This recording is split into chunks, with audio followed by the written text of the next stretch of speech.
भारत में चुनाव सुधार। उमेश जबलपुरी।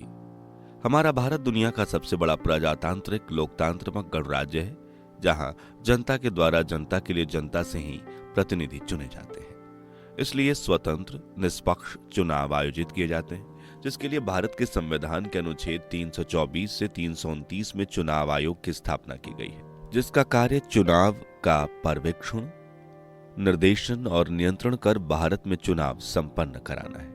इसके लिए चुनाव आयोग को संवैधानिक दर्जा प्रदान किया गया है। चुनाव आयोग बिना किसी सरकारी दबाव के स्वतंत्र निष्पक्ष होकर कार्य करे, इसलिए उसे स्वायत्तता प्रदान की गई है। चुनाव आयोग का कार्य भारत में लोकसभा और विधानसभा के चुनाव निष्पक्ष शीघ्रता से कराना है।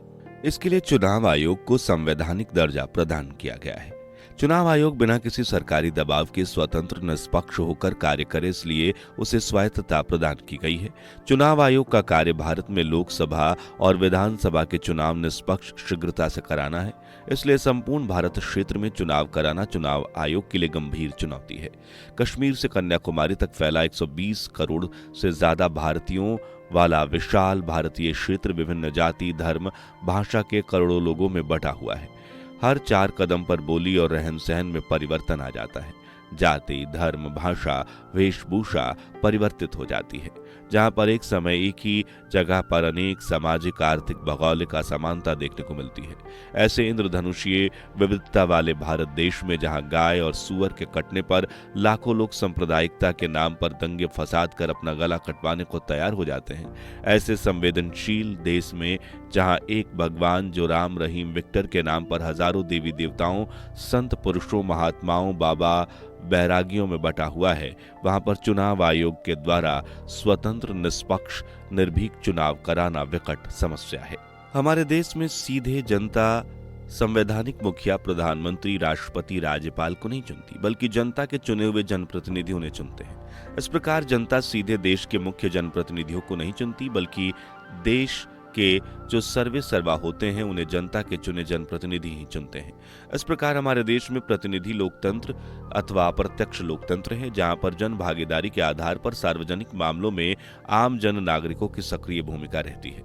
हमारे देश में चुनाव सुधारों की अत्यधिक आवश्यकता है, जिसके लिए सर्वप्रथम प्रत्येक व्यक्ति के लिए मतदान किया जाना अनिवार्य होगा। प्रत्येक व्यक्ति का नाम उसके वयस्क होते ही अपने आप मतदाता सूची में आ जाना चाहिए। प्रत्येक व्यक्ति मतदान करे, इसके लिए जरूरी है कि इंटरनेट से वोटिंग की सुविधा दी जाए। प्रत्येक व्यक्ति को उसका गोपनीय कोड OTP देकर इंटरनेट से वोटिंग कराई जाए। प्रत्येक व्यक्ति मताधिकार का प्रयोग करे, इसके लिए जरूरी है कि बहुत छोटे छोटे पोलिंग बूथ बनाए जाए।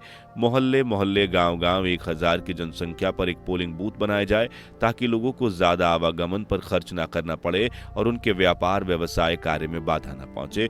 बहुत कम समय में उन्हें मताधिकार का प्रयोग करने का समय मिल जाए।